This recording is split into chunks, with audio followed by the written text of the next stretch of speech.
Shubh hello, welcome, Jai Hind to all my aspirants in NDA जो भी इस साल 2023 में सितंबर में अपना एनडीए का अटेम्प्ट देना चाहते हैं।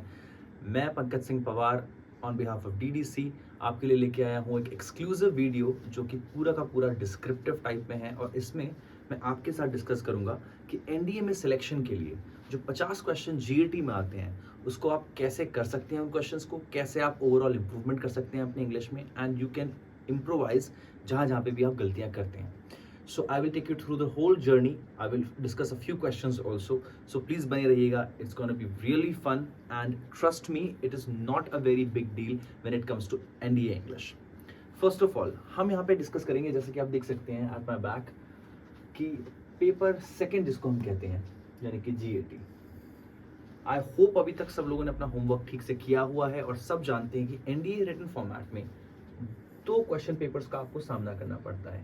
पहला पेपर होता है mathematics and the second paper is the general ability test, जिसको हम कहते हैं जीएटी। इस जीएटी के अंदर में 600 मार्क्स का टोटल पेपर आपको दिया जाता है, जिसमें से कि टोटल नंबर ऑफ क्वेश्चंस होते हैं 150। इंग्लिश सेक्शन अगर बात करूं जिसका इंचार्ज मैं हूं, उसके क्वेश्चंस नंबर होते हैं 50।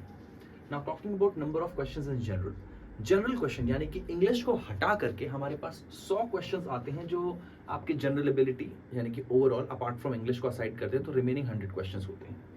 नाउ आपके बारे में बात करें अगर हम about minimum marks for English, sorry maximum marks for English, यानी कि 200 मार्क्स आपके 50 क्वेश्चनों में आपको अपॉर्चुनिटी होती है इन 50 क्वेश्चंस में से 200 मार्क्स मैक्सिमम गेन करने की, जो कि एक बेस्ट केस सिनेरियो होगा किसी के लिए भी। Now talking about maximum marks in GK 400 marks होते हैं। Marks of correct answers, her correct answer पे आपको 4 मार्क्स गेन होता है, प्लस 4 मार्क्स आपको मिलते हैं जब भी आप एक सही क्वेश्चन को आंसर करते हैं इन जीएटी।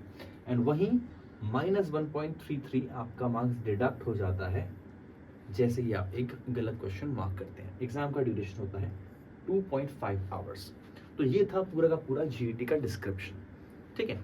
अब जीएटी में जो 50 मार्क्स के इंग्लिश हैं उसमें किन किन टाइप के क्वेश्चंस आते हैं, अब तक जो मार्किंग स्कीम रही है वो क्या रही है, जो क्वेश्चन टाइप्स हैं उसमें किस तरीके से यूपीएससी का डिक्लेयर्ड एक पैटर्न है या यूपीएससी का एक अनाउंस्ड पैटर्न है वो क्या है, हम उसके बारे में बात करेंगे।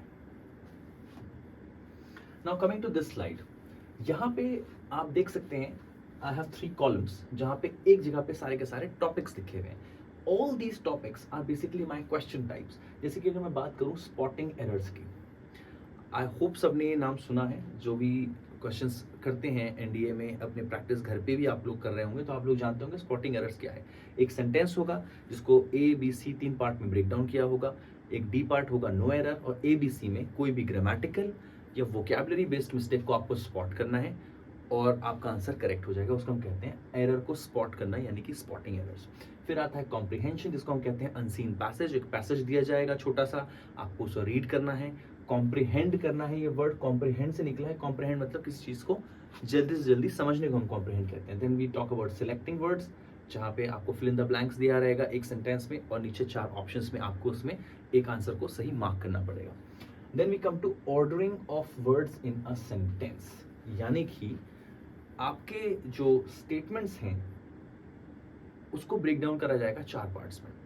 PQRS भी बोलते हैं इसको, काफी लोग इसको पैराजम्बल्स भी कहते हैं। यहाँ पे सेंटेंसेस को आपको जो है बेसिकली ब्रेक डाउन करके दिया जाएगा और आपको सही सीक्वेंस में उनको जोड़ करके एक फुल कंप्लीट मीनिंगफुल सेंटेंस में कन्वर्ट करना होगा।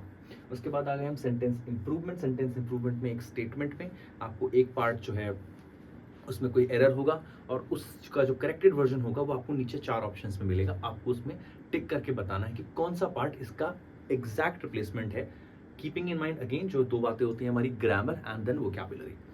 Then we comes to antonyms and synonyms. ये प्योरली वोकैबुलरी बेस्ड गेम है जहाँ पे आप वर्ड्स पढ़ते हैं और उनके एंटोनिम्स जानते हैं, उनके सिनोनिम्स जानते हैं। आपको सेंटेंस में या डायरेक्टली भी वो वर्ड किस तरीके से आपके सामने प्रोड्यूस होता है क्वेश्चन के फॉर्मेट में, आपको उसमें से उसका सिनोनिम बोला जाएगा टिक करने के लिए या एंटोनिम बोला जाएगा। आपको जो ब्रीफ मिलेगा क्वेश्चन का यानी कि जो इंस्ट्रक्शंस होंगे एज पर द इंस्ट्रक्शंस आपको आगे बढ़ना पड़ेगा। Now look at the number of question. Spotting errors के 5 क्वेश्चन, कॉम्प्रिहेंशन के 6, सिलेक्टिंग वर्ड्स के 10, ordering of words in sentence के 9, सेंटेंस इंप्रूवमेंट के 10, एंटोनिम्स के 5 और सिनोनिम्स के 5। इस तरीके से हमारे नंबर ऑफ क्वेश्चंस जो है हमें यूपीएससी कहती है करने के लिए, विच मेक्स ऑब्वियसली 20, 24, 40, 36, 40, 20 या 20 करके 200 मार्क्स का क्वेश्चन पेपर हमें इस तरीके से आता है। But let me repeat over here, यहाँ पे मैं एक चीज़ आपको बता देना चाहूँगा कि ये जो मार्किंग स्कीम है, ये जो मार्क्स डिस्ट्रीब्यूशन स्कीम है, UPSC is not bound to follow this scheme. यानी कि अगर मैं एक छोटा सा एग्जांपल दूं, ऐसा जरूरी नहीं है, क्योंकि कॉम्प्रिहेंशन की अगर हम बात करें तो पिछले काफी पेपर्स में कॉम्प्रिहेंशन आया ही नहीं है। If you keep in mind papers from last 5 years, so we haven't seen any section of comprehension. तो इसी में फेरबदल करके थोड़ा सा खींच के इधर, थोड़ा सा खींच के उधर, ये पूरा पूरा क्वेश्चन पेपर फॉर्मेट किया जाता है। This is the question type, but हाँ, कोई गारंटी नहीं ले सकता इसमें कि क्या ये नंबर ऑफ क्वेश्चंस इतने ही रहेंगे, इस बात की कोई गारंटी नहीं है। तो हमें प्रिपेयर इन सारे क्वेश्चन टाइप को करना है और इस तरीके से करना है कि जो भी वहाँ पे क्वेश्चन आए हम उसमें अपना बेस्ट से बेस्ट करके आएँ। और एक बेस्ट केस सिनेरियो जो मैं बोलता हूँ वो ये होगा कि आप सारे क्वेश्चंस अटेम्प्ट करके आए, ठीक है, which is not big deal. I think personally कि अगर आप सिंपली 3 चीजों पे अपना कमांड हमेशा रखें, अगर आप 3 चीजों पे हमेशा अपना कमांड रखें, पहला है वोकैबुलरी, वोकैब आप पढ़ लें बहुत अच्छे से। आप न्यूज़पेपर रीडिंग के थ्रू भी अपना वोकैब पढ़ सकते हैं, या फिर अपने स्कूल की, या अगर आपको अवेलेबल है कोई अच्छी बुक्स, मैगजीन्स इंग्लिश के, उनके थ्रू वोकैब मार्क करके कहीं से अचीव करके वहाँ से कर लें। या फिर आप जो है कोई डायरेक्टली बुक्स ही परचेज कर लें वोकैब की। कुछ बुक्स मैं सजेस्ट कर दूंगा आपको, बहुत जल्द हम भी अपनी बुक्स लेकर के आने वाले हैं, वहाँ से भी आप वोकैब पढ़ सकते हैं। So for that you have to stay connected. दूसरी चीज़ है आपका ग्रामर, जो the set of rules of dos and don'ts in English, grammar आप पूरी तरीके से इंटैक्ट कर लें। और अगर आप रीडिंग की हैबिट अपनी बहुत इंप्रूव कर लें, तो trust me on this, you will definitely get benefit out of these 3 things and you will be performing at your best and optimum capacity. तो इन 3 चीज़ों का आपको ध्यान रखना होगा अगर आप एनडीए इंग्लिश के लिए पूरी तरीके से अपना बेस्ट से बेस्ट अटेम्प्ट देना चाहते हैं। Let me remind you of one thing, 150 में से 50 क्वेश्चन इंग्लिश का होने, इंडिविजुअली होने का बहुत बड़ा एडवांटेज है स्टूडेंट्स को। कीपिंग इन माइंड कि इंग्लिश का जो सिलेबस है वो बहुत ही लिमिटेड है, नंबर ऑफ क्वेश्चंस भी लिमिटेड है, जो आपका ओवरऑल सिलेबस है वो भी बहुत लिमिटेड है।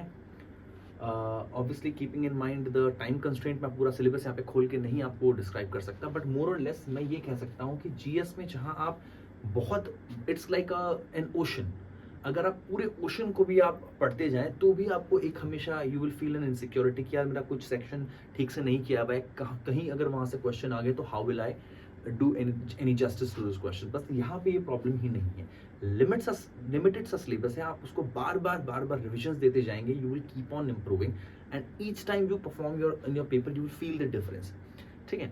So I think it's a worth shot. अगर आपको 50 क्वेश्चन करने के लिए मिल रहे हैं 150 में से, और आपका सिलेबस भी कम मिल रहा है, तो I think anybody who has basic English good should prioritize their English and should definitely go forward and choose English as their priority in the NDA GAT paper.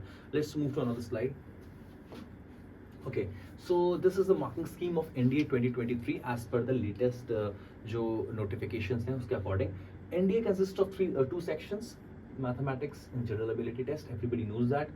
Mathematics में total 120 क्वेश्चन होते हैं और 300 marks का paper होता है। Mathematics के paper की अगर हम बात करें तो यहाँ पे 2.5 मार्क्स ईच क्वेश्चन के होते हैं और -0.83 मार्क्स आपके डिडक्ट करे जाते हैं। नेगेटिव मार्किंग जो है आपकी -0.83 है। जीएटी की अगर बात करें तो 600 मार्क्स का पेपर होता है, 200 मार्क्स इंग्लिश को अलॉट करे गए हैं, 400 मार्क्स जो है वो टोटल अलॉट करे गए हैं जनरल नॉलेज को। अच्छा, 4th सेक्शन में बता रहे हैं यहाँ पे 150 क्वेश्चंस आपके जो है, जैसे कि मैं बताई कर चुका हूँ, इन टोटल आते हैं और 50 में इंग्लिश और 100 जो है वो जनरल नॉलेज के होते हैं। Candidates will be awarded 4 marks each for correct answer. I have already told you this thing. And 1.33 negative marks will be deducted for each wrong answer. तो ये एक brief up था about the marking scheme 2023 NDA notification के अनुसार जो भी current में हमारा जो marking scheme चल रही है for mathematics and general ability test. Now let us go straight to the point. ये मेरे सामने question आ गया, ठीक है। Now pay attention to this question. We will start reading the direction. अच्छा, डायरेक्शन पढ़ना बहुत ज़्यादा ज़रूरी है. अगर आप एक विजिलेंट कैंडिडेट हैं, अगर आप एक कमिटेड एंड डेडिकेटेड कैंडिडेट हैं, तो मैं आपको ये सजेस्ट करूंगा कि आपके अंदर ये एक सबकॉन्शियसली आपका माइंड इस तरीके से ट्रिगर्ड होना चाहिए कि जैसे ही क्वेश्चन आए at least you give one good reading to the direction first.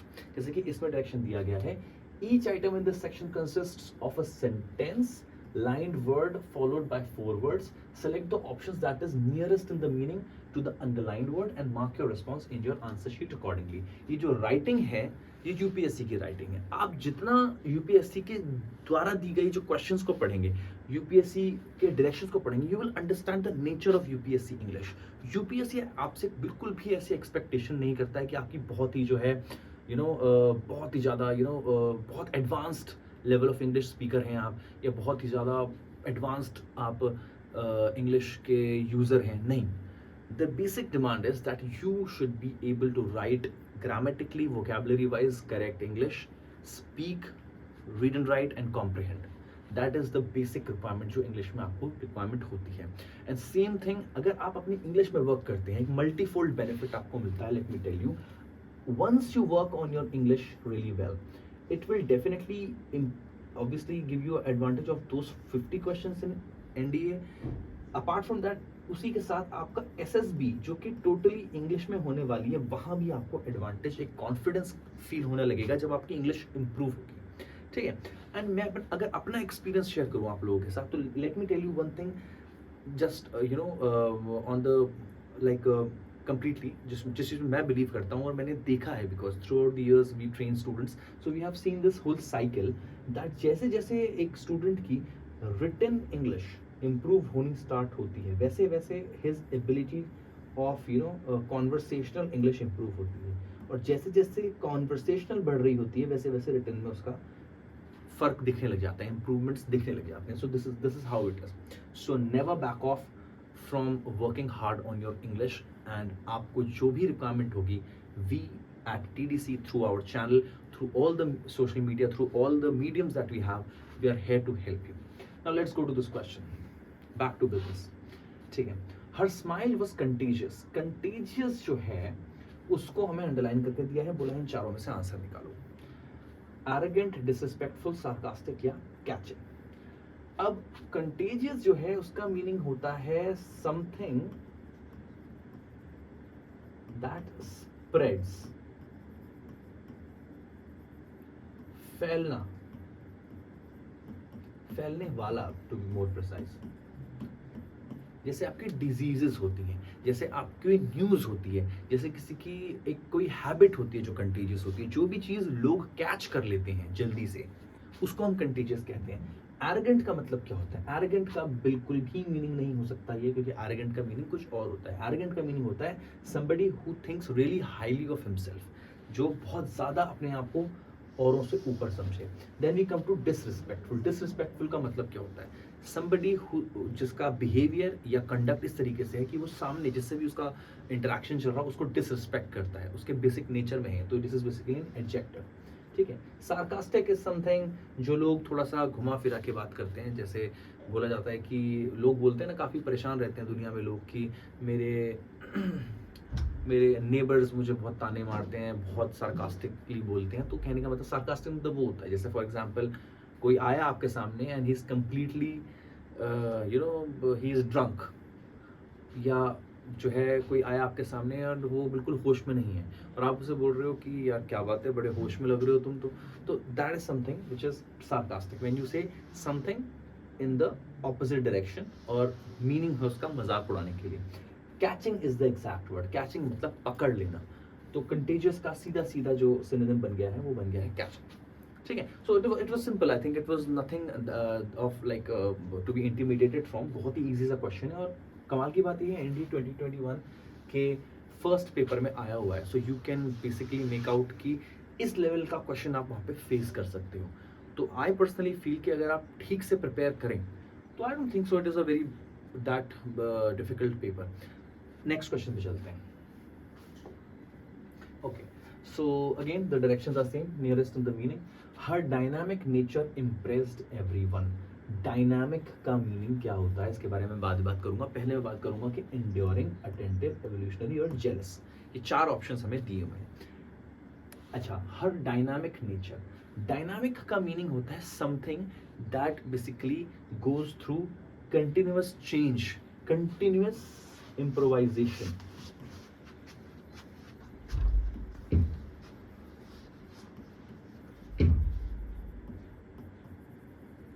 जो भी चीज कंटिन्यूअसली जो है इम्प्रूवमेंट्स या चेंजेस के थ्रू होते हुए निकलती है, वो किसी का नेचर हो सकता है, वो किसी का पर्सनालिटी हो सकता है, वो कोई कंपनी हो सकती है, ठीक है, वो कोई गवर्नमेंट का डिपार्टमेंट हो सकता है, वो कोई भी इंसान हो सकता है जो डायनामिक है, यानी कि वो कंटिन्यूअसली आगे बढ़ता रहता है और नई नई चीजें सीखता रहता है। इंड्योरिंग का मीनिंग इससे बिल्कुल मैच नहीं करता है। इंड्योरिंग का मीनिंग होता है समबडी जो कि बहुत ज्यादा सहनशील हो, इंड्योर करना जानता हो। इंड्योर मतलब होता है सहना। अटेंटिव बिल्कुल भी नहीं हो सकता। अटेंटिव का मतलब सब जानते हैं, समबडी जो कि अटेंशन जो रखने में केपेबल हो, जो बहुत ज्यादा सतर्क रहता हो, उसे हम अटेंटिव कहते हैं। Then comes evolutionary. क्या एवोल्यूशनरी हो सकता है? इसके लिए मुझे चौथा भी एक बार चेक करना पड़ेगा। जेलस तो बिल्कुल भी नहीं हो सकता। जेलस मतलब होता है somebody who is basically who easily gets hateful towards other because they feel that somebody has done better than them। कोई ऐसा इंसान जो जल जाता है किसी की सक्सेस से, किसी के पॉजिटिव स्टेप से, तो उसको हम कहते हैं jealous. Evolutionary is the perfect answer. Evolve करना, कंटिन्यूसली इंप्रूव करना, तो इसका मीनिंग भी यहाँ पे है। सिनोनिम्स जो हैं, जैसे कि आप सभी जानते हैं, सिनोनिम्स मतलब होता है वो वर्ड्स जो कि सिमिलर हैं यहाँ पे गिवन वर्ड के, which means they can replace those words in the sentence।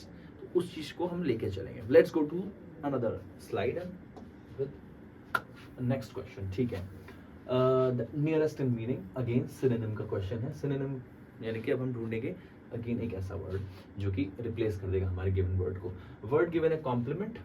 after a good meal it is important to pay a compliment to the chef। compliment, compliment है हमारा word। ऑप्शन है tip, praise, admonish या revile. ठीक है, alright. So question हमें कह रहा है कि इट इज इंपॉर्टेंट, एक बात, एक जनरल सा स्टेटमेंट उसने बोला है कि एक अच्छे फूड के बाद, after a good meal, it is important to pay compliment to a chef. Chef को कॉम्प्लीमेंट करना इंपॉर्टेंट होता है, जरूरी होता है। तो क्या टिप ये हो सकता है? हो सकता है tip. Hold your thought over that, tip हो सकता है। बट अगेन प्रेज मतलब होता है एप्रिसिएशन। एडमोनिश बिल्कुल नहीं हो सकता, क्योंकि एडमोनिश का मतलब होता है रेप्रिमैंड करना, यानी कि किसी को डांट लगाना।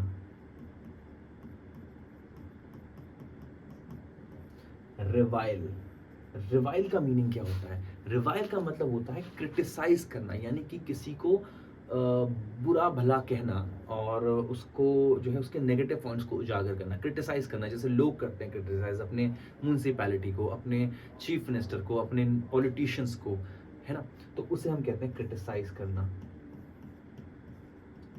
अब जरा वर्ड की तरफ चले जाए। कॉम्प्लीमेंट का मतलब होता है पॉजिटिव स्टेटमेंट। इसका मीनिंग हो गया एक ऐसा स्टेटमेंट जो कि आप किसी को देते हो जब आप उसके बारे में पॉजिटिव बात करते हो। जैसे फॉर एग्जांपल कोई जा रहा है या कोई जा रही है और आप बोल रहे हैं कि बहुत अच्छे लग रहे हो आप आज, तो वो हो गया कॉम्प्लीमेंट। ठीक है, और आई एम श्योर आप सभी लोग को मिला होगा कॉम्प्लीमेंट। क्या क्या कॉम्प्लीमेंट मिला है मुझे प्लीज़ जो है नीचे कमेंट बॉक्स में बताइए आपको क्या अच्छे से अच्छा कॉम्प्लीमेंट मिला है। Then we will discuss another vocabulary on that area. Then we come to tip. Tip जो है वो भी पॉजिटिव चीज है, लेकिन tip is always in terms of money या फिर कोई हेल्प या फिर कोई इंफॉर्मेशन जब हम कहते हैं तो वो होती है टिप। पर अगर हम बात करें पॉजिटिव स्टेटमेंट की तो वो सीधा सीधा अलाइन कर रहा है हमारे अप्रिसिएशन से। ठीक है, तो after a good meal it is important to pay compliment में हमारा कॉम्प्लीमेंट का प्लेसमेंट प्रेज ही होगा। And I would like to draw your attention over here that NDA 2022 के फर्स्ट पेपर में क्वेश्चन ऑलरेडी आ चुका है। So this means this definitely means कि आपको हमेशा ये चीज़ ध्यान रखनी है कि जो क्वेश्चंस मैं आपको करा रहा हूँ यहाँ पे वो सारे के सारे पेपर प्रीवियस NDA में आ चुके हैं, जिसका क्लियर ये मीनिंग है कि अगर आप ये क्वेश्चंस कर पा रहे हैं और अगर इस ईयर में आप बैठे होते इस पेपर में, तो ये क्वेश्चन आप फेस कर रहे होते, तो वहां से आप सबकॉन्शियसली अपने आप को ट्रेन भी कर सकते हैं कि क्या ये क्वेश्चन मैं कर पाता, and then you will know कि आप how prepared you are for your subject. Let's go to another question. Okay, so the next question says his work is laudable. Laud मतलब होता है again, इसका मतलब होता है किसी को आप appreciate कर रहे हो, और जब आप कह रहे हो laudable तो इसका मतलब something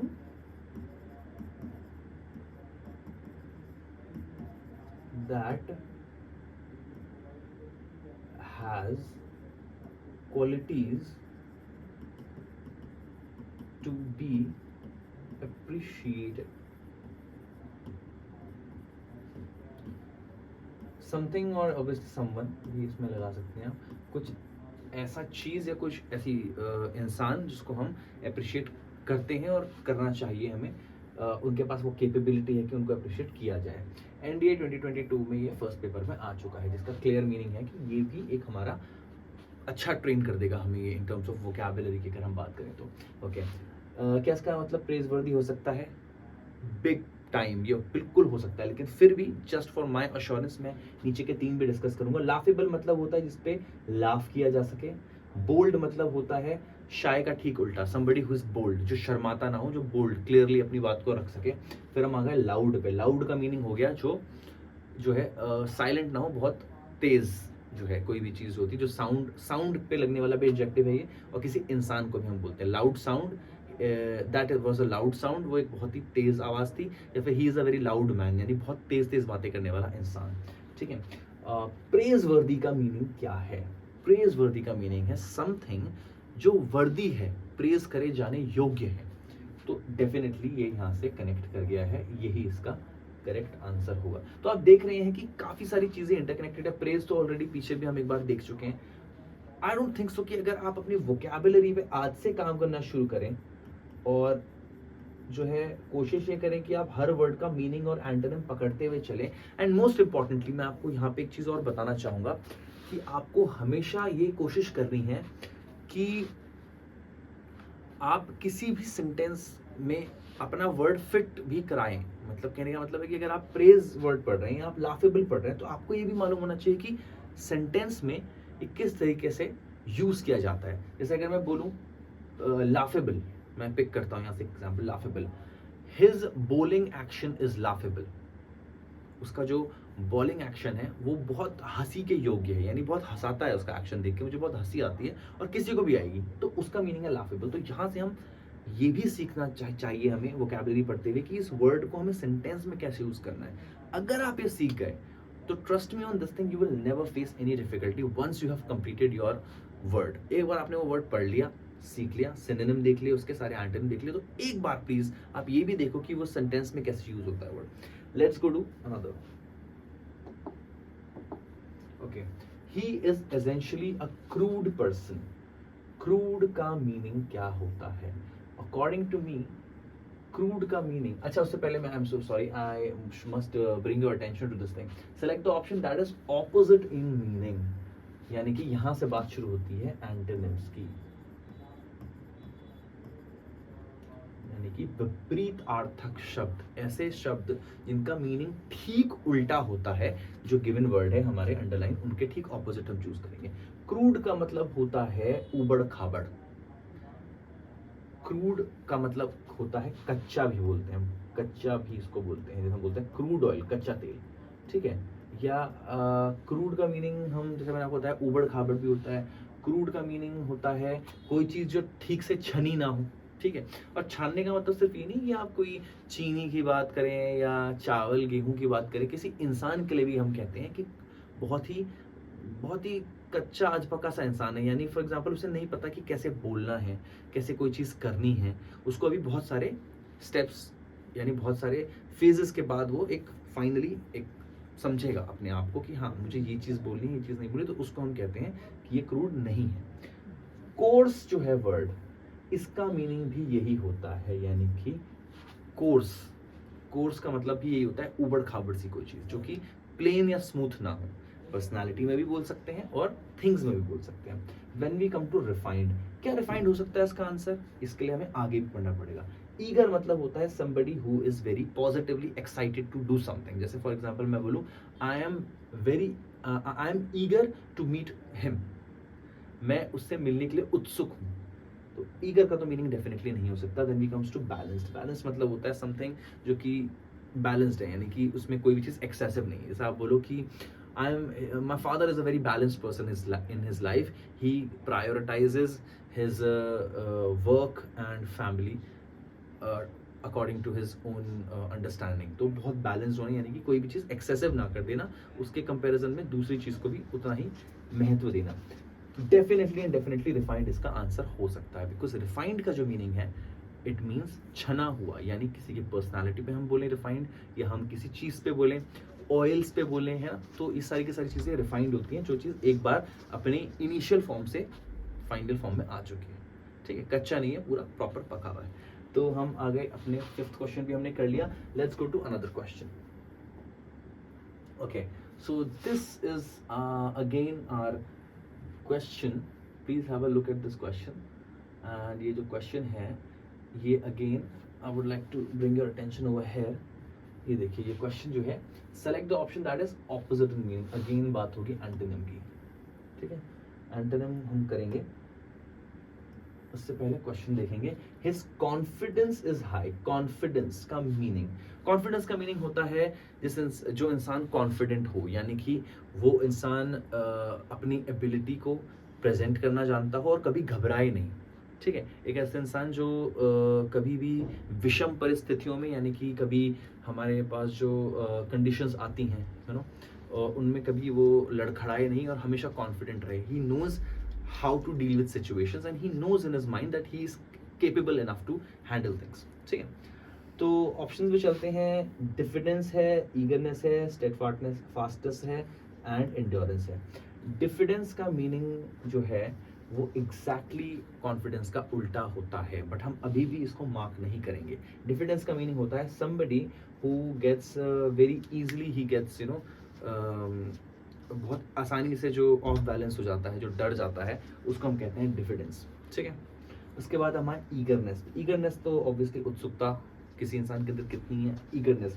his eagerness to become a successful person in life is laudable. पीछे का भी मैंने एक वर्ड यूज कर दिया है यहाँ पे.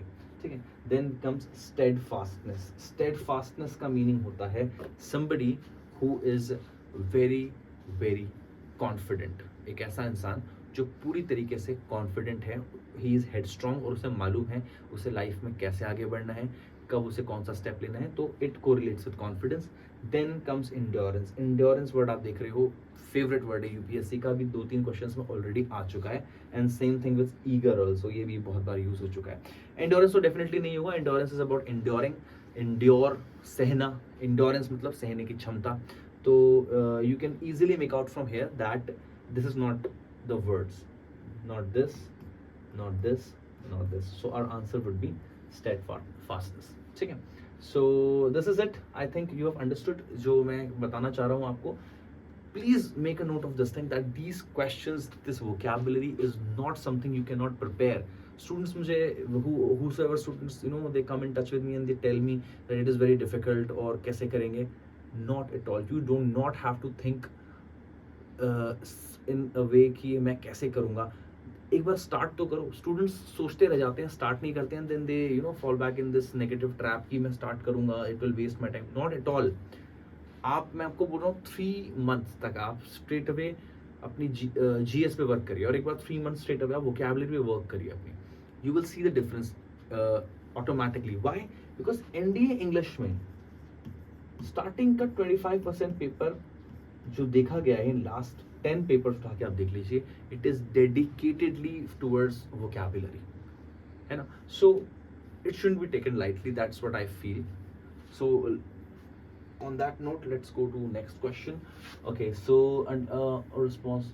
ओके, ऑपोजिट इन मीनिंग पे बात हो रही है, यानी कि again we are talking about antonyms, विपरीतार्थक शब्द.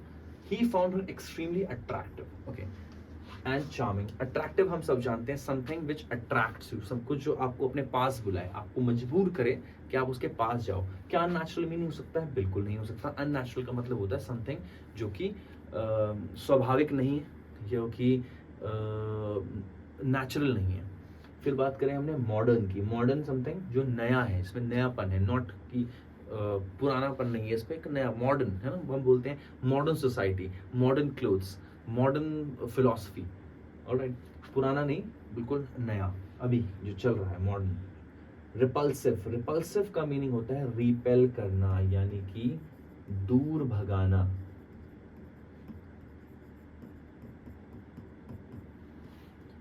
ये इसका करेक्ट आंसर होगा। बट फिर भी fourth, disapproving, something which does not approves, disapproving, जैसे किसी चीज को अप्रूवल ना देना, उसको हम कहते हैं डिसअप्रूविंग। ठीक है, तो रिपल्सिव इसका सही आंसर हो गया, and that's how it is. बहुत इजी क्वेश्चन था, आपने देखा कैसे करा मैंने, बहुत इजी था। Let's go to next question. Okay, the sky is boundless. Bound का मीनिंग, अच्छा स्टिल भी आ रहे हैं ना, अपोजिट मीनिंग, यानी एंटोनिम्स पे चल रहे हैं। स्काई इज बाउंडलेस, बाउंडलेस का जो मीनिंग होता है यानी कि एक बाउंड्री में ना रहना, एक बाउंड्री नहीं है उसकी, वो पूरी तरीके से खुली हुई कोई चीज जो है उसको हम कहते हैं बाउंडलेस नहीं है, जिसकी कोई बाउंड्रीज ही नहीं है। तो क्या इसका आंसर होंगे? Let's see. हाई बिल्कुल नहीं हो सकता, हाई का मतलब होता है कोई चीज जो बहुत ऊंची हो, वास्ट बहुत बड़ा हो, एक्सपेंसिव जो कि ऑब्वियसली जो एक्सपैंड कर रहा हो, जो बढ़ता जा रहा हो, फाइनाइट, फाइनाइट हो सकता है। क्यों? फाइनाइट का मतलब होता है निर्धारित, यानी कि फिक्स्ड। जैसे कोई बोले कि I do not have, I have finite amount of, finite amount of, somebody has finite amount of opportunities in their life, यानी कि फिक्स्ड अमाउंट ऑफ अपॉर्चुनिटीज होती है, उसके फिक्स्ड, एक फिक्स पॉइंट है उसका कि हाँ भाई 10 है, 15 है, 12 है आपकी लाइफ में अपॉर्चुनिटी, एक बात बोल रहा हूँ मैं। उसके बाद आगे बात बाउंडलेस की, जहाँ वो बोल रहा है कि कोई लिमिट ही नहीं है ना, कि जितना आगे बढ़ते जाओ उतना ज़्यादा अपॉर्चुनिटीज आती रहेंगी। तो यानी कि इसका एंटोनिम ये यहाँ पे है। ठीक है, सो इजी था, एनडीए 2021 में आ चुका है। Let's go to another question. There was a time in West Germany was a distinct, distinct मतलब होता है सेपरेट, डिस्टिंक्ट मतलब होता है एकदम separate.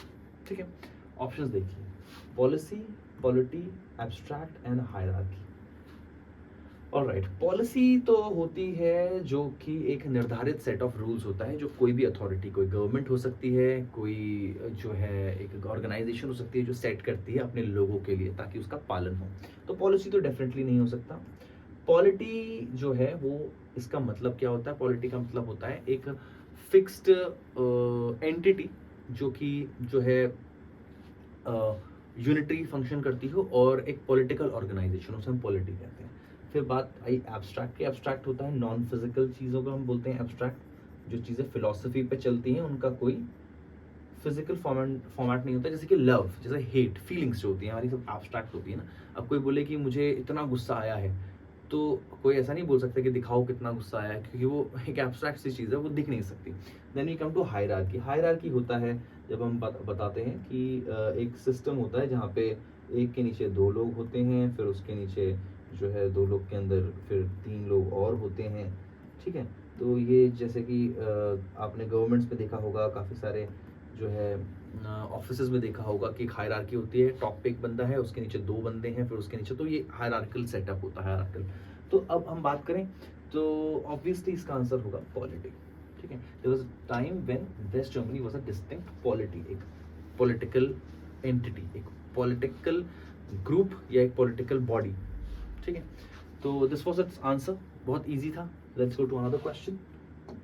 Okay, so the next question says, I was with I was blank with the film. I had expected it to be better.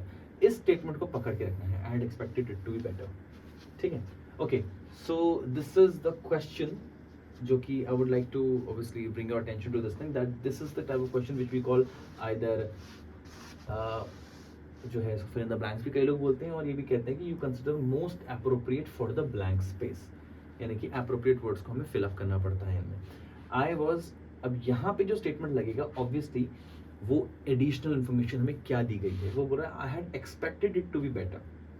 I had expected मतलब उसकी expectation meet नहीं हुई, ठीक है, ये आ रहा है आपके वर्ब के सब्जंक्टिव मूड वाले पार्ट को जब हम पढ़ते हैं तो हमें बताया जाता है कि जब कोई बोलेगा आई हैड एक्सपेक्टेड, तो इसका मतलब होता है अनफुलफिल्ड एक्सपेक्टेशंस, यानी कि ये बंदा जो भी बोल रहा है उसको उसने एक्सपेक्ट किया था उसको बेटर, उसको नहीं मिला, तो ऑब्वियसली आंसर क्या होगा? डिसअपॉइंटेड। पास्ट टेंस से हो सकता है, डिसअपॉइंटिंग बिल्कुल नहीं हो सकता है, डिसअपॉइंटिंग चल रहा है आपके कंटिन्यूस टेंस में, नहीं हो सकता है। एनोइंग, एनोइंग का मतलब होता है चिढ़ाने वाला, जो आपको इरिटेट करे, नहीं हो सकता। प्रेजुडिस्ड मतलब होता है बायस्ड, बायस मतलब होता है कि दो चीज़ें हैं, दो लोग हैं, मान लो उन लोगों के बीच में लड़ाई चल रही है, आपका एक दोस्त, तो आप उसकी तरफ प्रेजुडिस्ड हो, यानी कि आप उसकी तरफ इंक्लाइंड हो। तो ऑब्वियसली ये सब ऑप्शन में से disappointed is the correct answer. I was disappointed with the film, I had expected it to be better. NDA 2021 के फर्स्ट पेपर में आया हुआ क्वेश्चन है ये, विच मीन्स दैट ये एक आपको आइडिया दे रहा है कि किस तरह के आपके क्वेश्चंस आने लग गए हैं अब, और क्या स्टैंडर्ड अभी करंटली चल रहा है। Let's go to the next question. Okay, another fill in the blank है।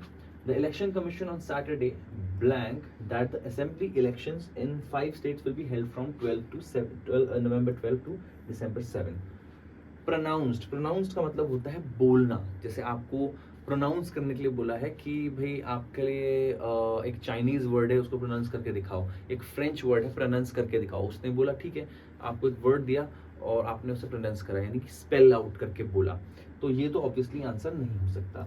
अनाउंस हो सकता है यहाँ पे, और अच्छा अभी लेकिन दूसरे भी ऑप्शंस देखेंगे हम।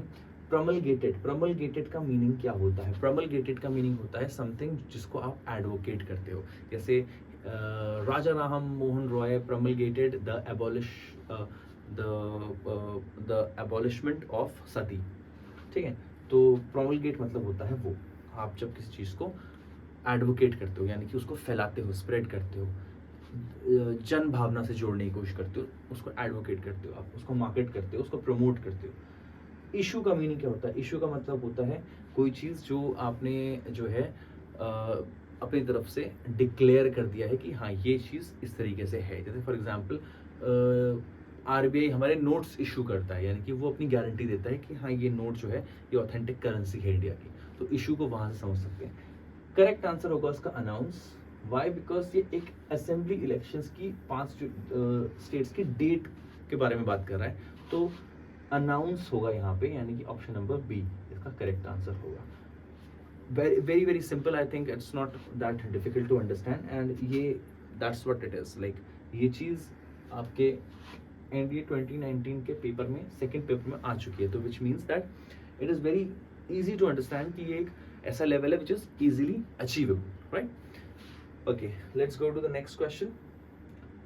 Again, a fill in the blank. The victims were fruit vendors and okay, all right, sorry, यहाँ पे just a misprint है थोड़ा सा, ये fruit vendors होगा, going in fruit होगा शायद, fruit नहीं होगा यहाँ पे, fruit होगा, all right, fruit होगा.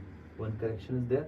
Now let's come to the full question. The victims were fruit vendors and they were going in an auto when they, all right, अब ये देखिए चारों के चार, इनमें से पहले दो देखिए, met with, ran into, ये सब क्या है?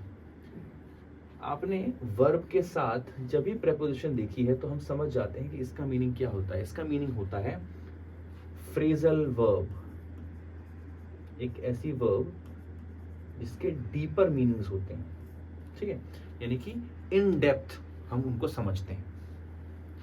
यानी कि जब हम बोलते हैं कि please look after my parents when I am not home, आप किसी को बोलते हो, तो लुक आफ्टर का मीनिंग लुक और आफ्टर नहीं होता, लुक आफ्टर का मीनिंग जुड़ करके बच जाता है केयर करना किसी की, या किसी को ऑब्जर्व करना, है ना, to think about somebody's welfare, उसको भी लुक आफ्टर कहते हैं ना। तो इसी तरीके से फ्रेजल वर्ब्स के बारे में बहुत सारी इन्फॉर्मेशन मैं देने वाला हूँ आने वाले वीडियोस में, बनी रहिएगा हमारे चैनल में, and please stay connected to our channel by subscribing to our channel. Okay, coming back to the question, met with का मीनिंग जो होता है वो होता है, ये मेट का मतलब तो होता है मिलना, ठीक है, मीट का पास्ट टेंस, विद मतलब होता है साथ में, बट जब ये दोनों साथ में आते हैं इनका मीनिंग होता है जो है कोई चीज का एक्सीडेंट जैसी चीज का हो जाने के लिए हम बोलते हैं मेट विद एन एक्सीडेंट, यानी कि एक एक्सीडेंट हो जाना। रैन इनटू का मीनिंग होता है किसी से मिल जाना। एक्सपीरियंस्ड का मीनिंग होता है कोई इंसान जो है बहुत ही एक्सपीरियंस्ड है किसी चीज़ में, यानी कि बहुत वेटरन है किसी चीज़ का। और हर्ड मतलब होता है हेयर का second and third form, hear heard heard, ठीक है। तो करेक्ट आंसर होगा इसका मेट विद, है ना, he met with an accident, ठीक है। पर किसी इंसान के लिए बोलेंगे तो मेट विद नहीं बोलेंगे, हम बोलेंगे ही मेट हिज सिस्टर। वहां पे मेट विद नहीं है, मेट विद का खास यूज होता है विद एक्सीडेंट्स, ठीक है, मिस हैपनिंग्स, इसके लिए हम मेट विद फ्रेजल वर्ब का यूज करते हैं, ठीक है। फ्रेजल वर्ब्स की आगे जानकारी मैं दूंगा आपको, डू नॉट वरी, ये तो अभी शुरुआत है, हम आगे बहुत सारे वीडियोस लाने वाले हैं to help you. Alright, so let's go to another statement. Okay, so this is how we can improve our English in overall aspect. India English कोई भी बहुत ज़्यादा difficult. All right. So keeping all these questions in mind, I can say and assure you that अगर आप हमसे जुड़ेंगे तो हम आपके साथ जो कंटेंट शेयर करेंगे अपना इंग्लिश का, that will be precisely what is the level of India. हमें ये जानने की बहुत ज़रूरत है कि हम जिस पेपर के को अटेम्प्ट कर रहे हैं या किस पेपर को हम करना चाहते हैं, उन पेपर्स में जो लेवल ऑफ इंग्लिश है या एक्सपेक्टेशन जो है हमारी, जो उसकी कंडक्टिंग बॉडी है, उससे क्या है। सो बिल्कुल भी आप घबराइए नहीं, just stay tuned to our channel, subscribe our channel and please stay connected to us. And thank you very much for listening to us. Please subscribe to our channel and please leave a comment below if you think that we have in some way or the other we have guided you and assisted you well in your journey for NDA. Jai Hind and all the best for your paper.